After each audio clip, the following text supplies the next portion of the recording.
Ciao, bentrovata sul mio canale. Ciao da Stefano, ovviamente, che sono io. Titolo del video di oggi è: perché la vittima non riesce ad amarsi? Punto interrogativo.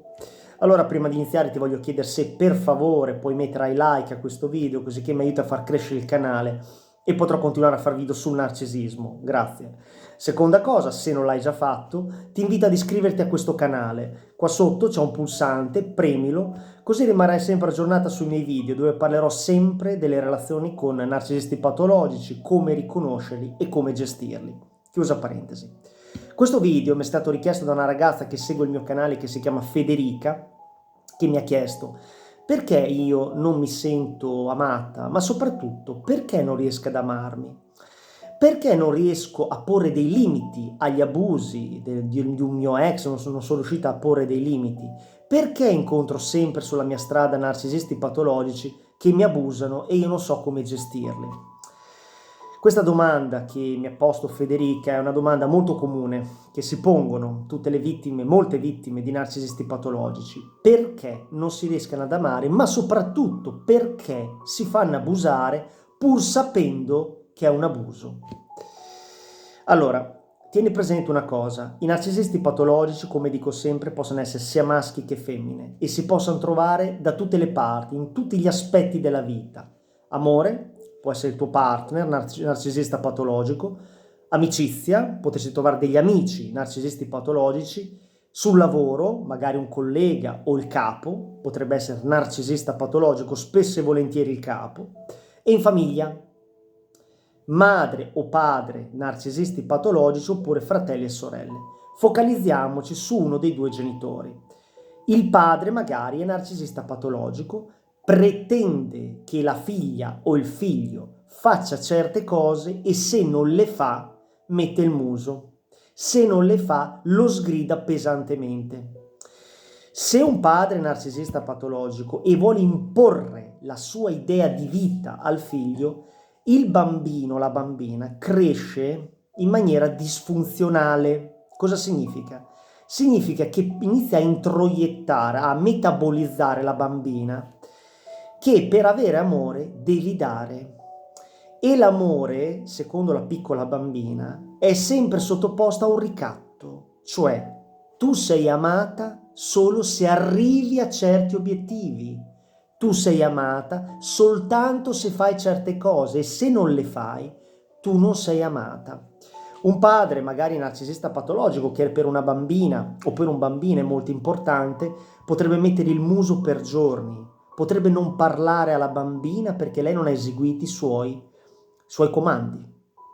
Quando poi la bambina cresce, pensa che l'amore sia soltanto doversi dare senza ricevere nulla in cambio, che l'amore è normale che sia sofferenza, che è normale che ci sia dall'altra parte un qualcuno che tu devi amare ma che l'altra abusa di te.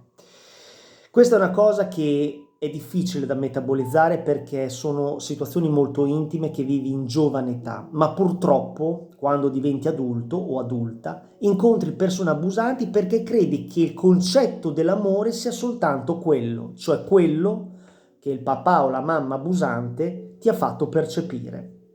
Ora, il problema è un altro, il punto è un altro, cioè che l'amore è fatto di tante cose belle, che sono complicità, empatia, altruismo, rispetto e chi più ne ha più ne metta. Con un narcisista patologico queste cose non si hanno mai, ma credimi che esistano persone che ti possano dare tutte queste cose, che ti amano a prescindere se tu dai o non dai. Però ti voglio dare un consiglio, ti parla uno che è nato codipendente, che anch'io ho avuto le mie problematiche, come saprai.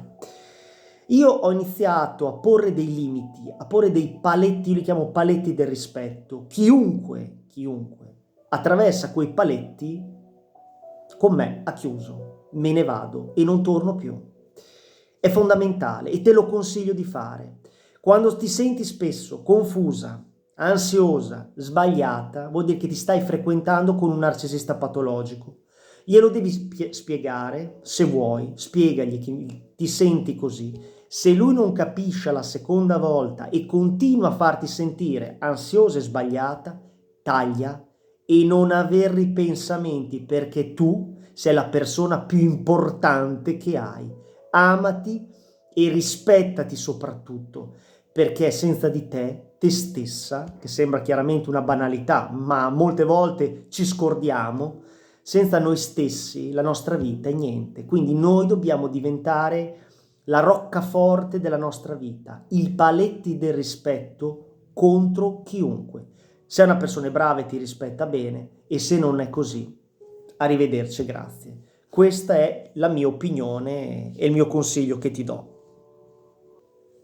Secondo argomento di oggi è, in questo periodo storico dove purtroppo gli psicopatici, le persone che commettono crimini sono all'ordine del giorno, ti voglio dare qualche indicazione, ti voglio raccontare alcune storie su come operano gli psicopatici, su chi sono realmente e come poterli, diciamo, identificare in fretta. Le storie che ti racconto sono tratte da questo libro, La psicopatia, scritta dal dottor Robert Hare. Come dico sempre, il dottor Robert Hare è, secondo me, il numero uno come psichiatra e psicologo che si occupa appunto di psicopatici più importanti al mondo. Ed è sicuramente una persona che ti dà il quadro d'insieme per capire chi sono gli psicopatici. Questo è il secondo video che faccio in merito, il primo video lo puoi trovare qua e spero di darti delle indicazioni. Allora, ti sceglierà lo psicopatico, ti disarmerà con le sue parole.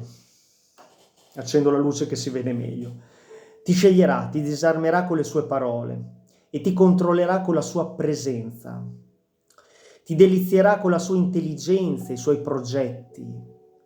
Ti farà star bene, ma dovrai sapere sempre che pagherai il conto. Ti sorriderà e ti ingannerà. Ti spaventerà con i suoi occhi e quando avrà finito con te ti abbandonerà e porterà con sé la tua innocenza e il tuo orgoglio. Ti ritroverai più triste, ma non più saggia, e ti chiederai a lungo cosa è accaduto e dove è sbagliato. E se un altro come lui busserà alla tua porta, gli aprirai? Punto interrogativo. Andiamo a leggere una storia. Identificare i veri psicopatici. Un problema nel fare ricerca all'interno delle prigioni è che i detenuti generalmente sono sospettosi e non si fidano di chi proviene dall'esterno, in modo particolare degli accademici, degli psicologi. Io fui aiutato, dice il dottor Robert Hare, che parla in prima persona, io fui aiutato da un detenuto al vertice della gerarchia carceraria che si convinse che la mia ricerca non avrebbe avuto conseguenze negative per loro. Questo detenuto, un professionista delle rapine in banca, perché il dottor Robert Hare lavorava all'interno di prigioni americane, ovviamente per analizzare i vari psicopatici, i vari criminali. Questo detenuto, un professionista delle rapine in banca, divenne il mio portavoce, appoggiando il mio lavoro e spargendo la voce che lui stesso vi partecipava volentieri. L'effetto fu un grande afflusso di volontari, una quantità tale di persone da rappresentare in sé un problema. Come faceva a distinguere i veri psicopatici dal resto dei volontari, diceva il dottor Robert Hare. Negli anni 60 psicologi e psichiatri non erano completamente d'accordo su ciò che caratterizza lo psicopatico. Il problema della classificazione era uno scoglio significativo. Noi stavamo cercando di classificare esseri umani, non arance e mele, e le caratteristiche distintive cui eravamo interessati erano fenomeni psicologici ben nascosti all'occhio umano. Ti racconto una storia. Una donna in Florida gli comprò un'automobile nuova. Una donna in California gli comprò un camper. Chissà chi altro gli comprò che cos'altro. Come mise correttamente in luce un articolo che raccontava le gesta di un uomo chiamato Leslie Gall, appunto era colui che a tutte le donne gli compravano qualcosa. Leslie Gall, in giro per gli Stati Uniti, tutta la sua storia si trovava già nel suo nome, infatti Gall, di cognome in inglese, tradotto, significa imprudenza. Il truffatore innamorato era chiamato così, questo Leslie. Come una delle sue vittime lo definì, passò di vedova in vedova questo uomo. ingannandole per ottenere tutto ciò di cui aveva bisogno e anche di più. Esse gli aprivano il cuore e soprattutto il libretto degli assegni. Con audacia, fascino, una valigia piena di documenti di identità falsi, rubò decine di migliaia di dollari da donne di una certa età che incontrava ai balli per anziani e nei ritrovi sociali. Scavando nel suo passato, la polizia della California trovò una lunga lista di crimini, sempre legati alla truffa, contraffazione e furto. Quando Gall seppe che la polizia della California era sulle sue tracce, fece scrivere da suo avvocato una lettera alla polizia della Florida, nella quale si dichiarava disposto a costituirsi in cambio delle garanzie che avrebbe scontato la condanna in una prigione canadese. Da quando la storia è stata resa pubblica, scriveva il giornalista Del Brazao, i telefoni della polizia della California squillano continuamente per le chiamate di persone che pensano che questo Leslie Gall possa aver avuto a che fare anche con la propria madre oppure con una zia. Insomma, era diventata una psicosi. Tutti avevano paura di essere truffati da questo Leslie Gall, soprattutto i genitori anziani. Lui ha proprio la faccia di cui molti dicono penso di conoscerlo. Chissà quante altre vittime usciranno fuori. In una prigione della Florida, dove sta scontando una condanna a 10 anni, questo Leslie Gall si descrive come un filantropo. È vero che ho preso il loro denaro, ma loro ricevevano da me un'adeguata ricompensa, diceva lui. Io soddisfavi i loro bisogni. Ricevevano attenzione, affetto, compagnia e in molti casi amore e sesso. C'erano volte in cui neanche ci alzavamo dal letto. La psicopatia del dottor Robert Hare. Leslie Gall è un classico esempio di come gli psicopatici non pensano assolutamente di sbagliare e anzi pensa che tutto ciò che fanno è giusto, perché quelle vittime a cui fanno ciò che fanno si meritano tutto questo. Quindi attenzione a riconoscerli in tempo. Tutto qua. Grazie di avermi seguito. Ciao da Stefano.